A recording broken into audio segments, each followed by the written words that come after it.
Hello everybody and welcome back to Console Commander. There has been some big updates and there's been lots of little UI changes. So, let's get started.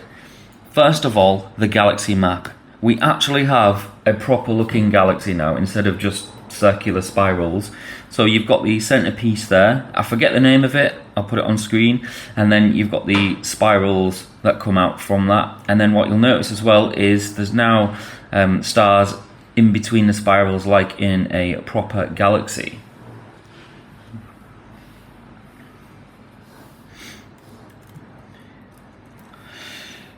And if we zoom in, we still have the territory that we had before. Oh, I just want to quickly point out as well, I'm not sure if this was in the last video, but you can see cabinets flashing purple. So let's go ahead and click that. That basically means if we go to the overview, then we now have a cabinet table, and they basically present the most major thing that needs to happen, or you need to make a decision on. And so you can see urgently we're running out of oxygen, so that's probably going to be something that you should look to fix very quickly.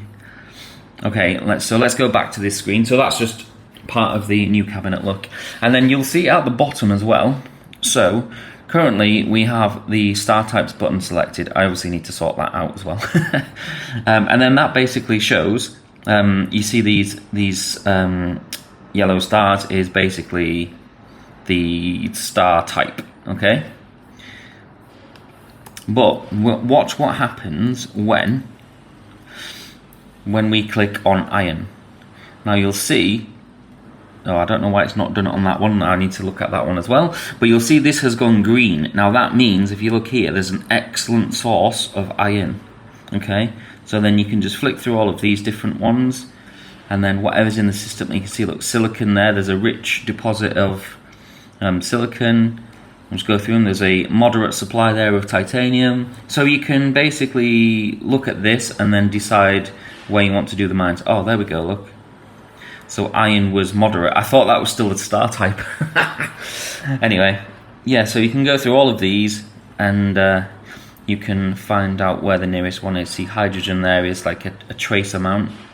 So there's a very small sort of deposit of hydrogen. Okay, so that's basically, that actually took me quite a long time to get the spiral correct. But yeah, that's basically the new galaxy.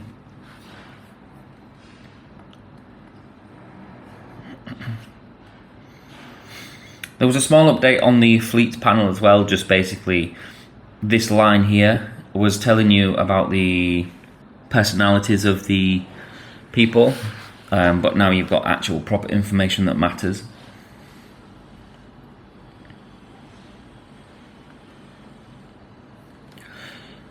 So personnel, this is where you hire your commanders. You've got transport and you've got the warship one, so you can see there we've got one for each ready to sort of look at. And these will come through every sort of period when you train people, so long as they pass like the exam. And I'll explain that later because that's in the planet screen. And then you can see there are all these different types of things, like personality, like traits if you like, about the person, so you can pick the right candidate. Eventually, after time, because this is quite an early start to the game, there'll be a lot more people and you can scroll through them, and then you can rank them by different kind of things there. Territories. Now this has been the biggest update. So we currently only have one territory in the game. So let's go here. So now we have all sorts of things going on here. So we have the basic information along the top of how this particular territory is doing, and then you can see there's a performance here. This is the finances, and so what you can see here is these orange crosses are where some kind of policy changed, because this planet is in full control by my interior minister. Okay, and you basically give them guidance with these controls here. And then they'll go off and do whatever they need to do based on how good they are at the job. So if we just hover over this one, you can see there's the early warning network upgraded to level 1. So that's where we've spent some money. But you can see overall we've made 33,600 solars. So that's pretty good. So yeah, that's just basically a running financial kind of status, so you can see how the planet is doing, and then you can make changes if it's going bad. Population has a similar kind of thing. It tells you how much your population has increased or decreased depending on what's happened. This also has the training as well. So if you look down here, you have academy levels. Now if I go to manual mode, this is all now enabled. So you can train your people, or you can put them forward into a class, and then you can basically, I don't know, let's go transport, and then you can see there has begun level 2 cadet program for transport commander. So then eventually after that's finished, we may have a new one, or if they've failed, then we may not have anybody. So yeah, obviously the harder the level, the less chance of you getting a candidate ready, because I might not pass the exam. But obviously if they do pass, say, level 10, then they're going to be very, very good. Infrastructure, this also matters as well. So again, I've just dropped it back into auto mode, but you can see you can expand different sectors of your infrastructure, and this will have an effect on your population growth and things like that. So this is important to also develop. Economy, now this is where you can also set the tax rates as well. Obviously tax rate affects the growth as well of your planet, but you also need to make sure that you're bringing in money, and everything that you upgrade on the planet costs money to run. So the planet really is a proper government controlled economy, if you like. And then governance, again, if this was set to manual, let me just quickly do it again so you can see. You can set all different things to do, and then that will happen basically. But obviously I've left it on auto mode, and my cabinet member is controlling all of that. So this is the defense screen. As you can see, what do we have built? We have planetary garrison built, which is level 1. Nothing else. Oh yeah, sorry, we have the early warning network as well at level 1, but as you can see, these are red when they're missing resources. So obviously you can't build them, and again, manually you'd be able to select one of these and build them. History is just basically history about the planet.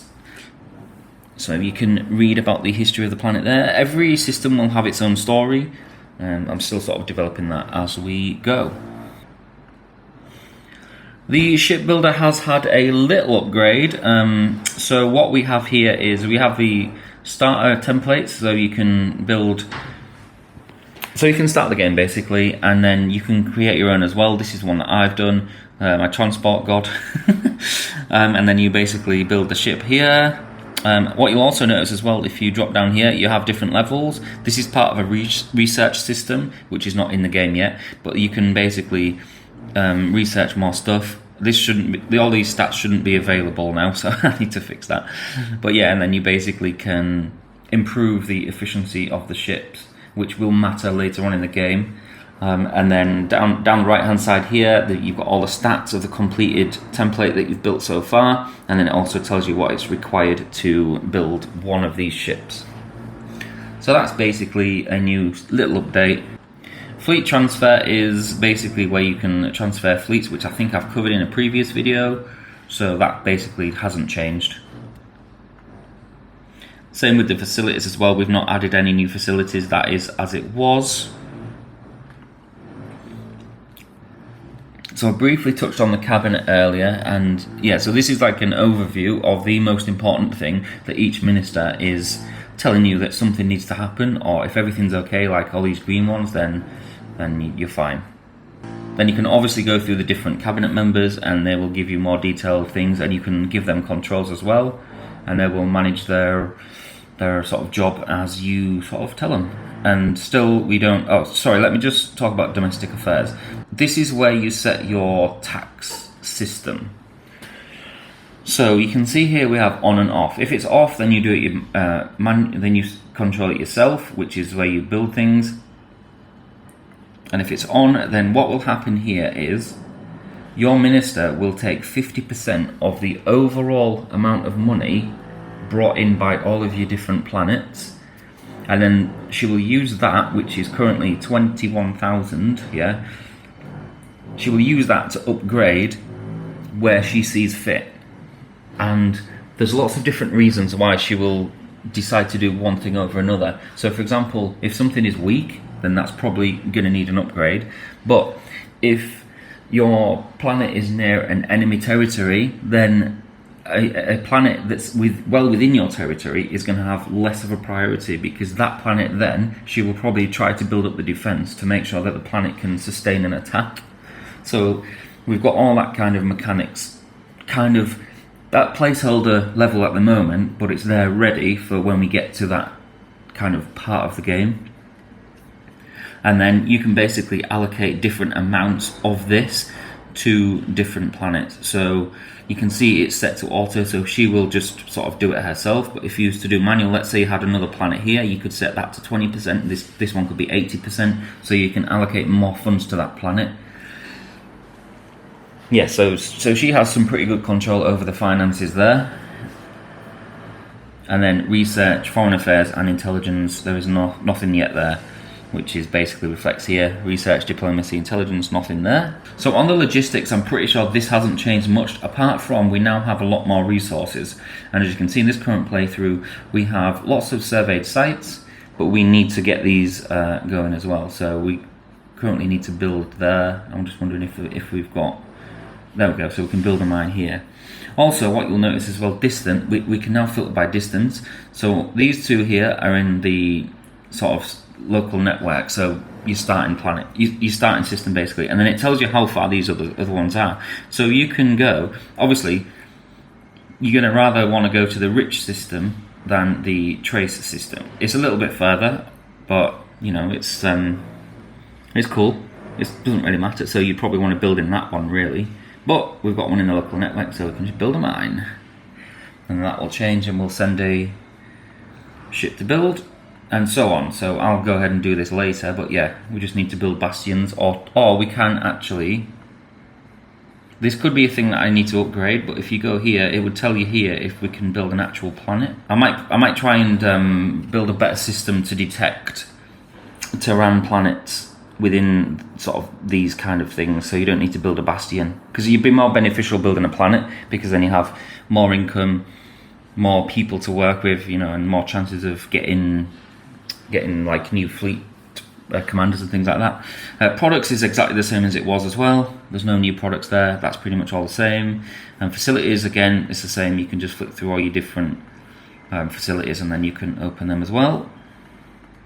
And supply routes is just basically where basically tells you what your commanders are doing. Settings has had some changes, so we now have a lot more resolutions for the game to fit to. So if your screen is, well, I don't know, like this size, you can fit to that. It also detects the current display as well, so it's entirely up to you what you want to do there. You can change the interface scale, so if we go to 125, it goes bigger, and so on. I understand that people don't like it real small, but then some people like it really small, and again, you can change the size of the text. Another thing as well, which actually this was whilst I was playing it, and there was a lot of background light, so I couldn't see some things. For example, this one, so you can bring the brightness up of all of these, and you can see it changing there, so that's pretty cool. Audio is the same, gameplay I believe is the same. The economy, so we've got the warnings, which is when you'll see warnings down the right side here of any kind of like low level stuff basically. And the icons and the guide is exactly the same as well. So that's pretty much it for the game so far. Like I said, there was lots of little tweaks in this kind of episode, but obviously the major thing that we did was the planet system, the planet screens. So yeah, we've had a good session on this one. There are a few things that I've picked up on this new playthrough, which I've just started as well, so that will be part of the next update. But I need to make sure that we get all of this sorted before we start the next major project. And I'm not going to tell you what that is yet, so you'll have to watch the next video to find out. So thanks for watching, guys. If you liked the project so far, make sure you're subscribing, and I'll see you for that next big one.